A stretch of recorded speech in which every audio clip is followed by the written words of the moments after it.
And oil prices edged higher as drug maker Pfizer said the final result of its COVID-19 trial showed a 95% efficacy and plans to apply for an emergency U.S. authorization within days.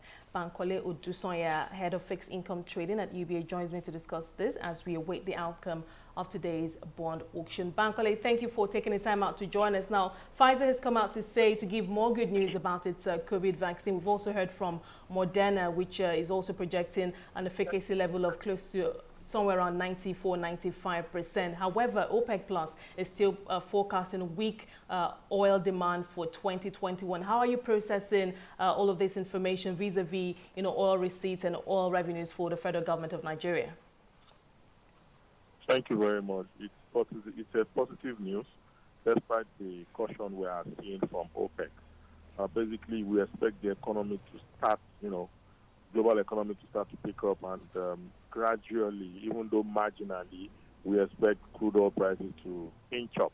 When this happens, it's good for the revenue of crude oil sellers like Nigeria. Unfortunately, the regulated petrol prices will then mean that as crude oil prices go up, petrol prices and PMS prices also goes up. Once that happens, that further exacerbates the inflation situation in Nigeria.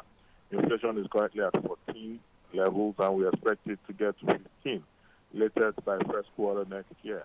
So in as much as the government continues to earn higher revenues, probably selling more volumes at slightly higher prices, the Nigerian citizens will be paying more for PMS.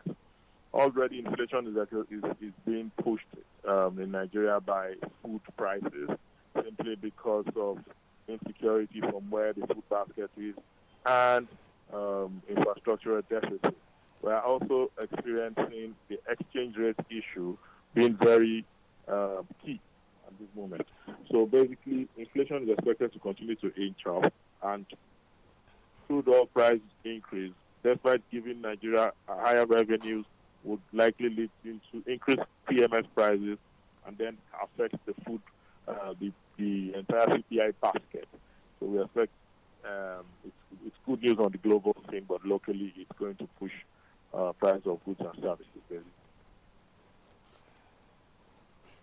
Now, just how much longer can the Naira afford to hold on, or the CBN afford to just hold up the Naira while we wait for oil prices to inch higher, perhaps towards $44, $45? I mean, who knows these days with the fluctuations at the oil market? But I'm just wondering, I know the CBN is trying to balance, keeping the reserves at reasonable levels and also, keeping a healthy supply of FX at the market.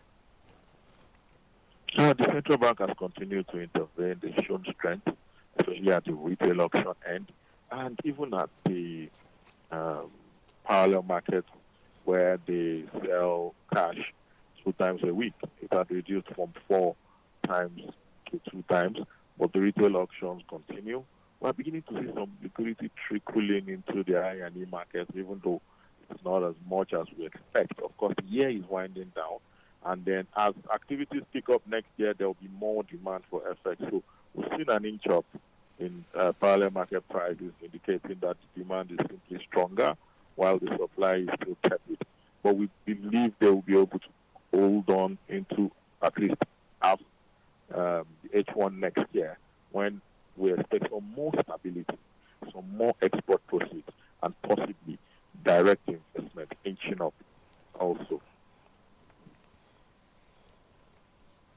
Okay, let's move over to the bond market now. Today, over 40 billion naira each of the 2035 and 2045 tenors will be on offer by the Debt Management Office. I'm not sure if that has closed up. What can you tell us about subscription levels and what the market is expecting from in terms of the stop rates? Okay, the 2035 and 2045 stopped at 4.9 and 6% at the last auction. Volume sold was just 20 and 25 billion respectively. The Debt Management Office is offering double of those amounts this time around. We expect a slight inch up or retention of rates at those levels. That is 5% for 2035 and 6% for 2045. It could actually inch up because we've seen some bids go higher simply because as inflation goes up, you will expect interest rate also to trail it on. But unfortunately, the situation remains the same, that we have a lot of liquidity in the system, but scarcity of debt instruments, simply because local corporates, which includes the PFA, are restricted from buying OMO bills. This had started in September last year and goes on.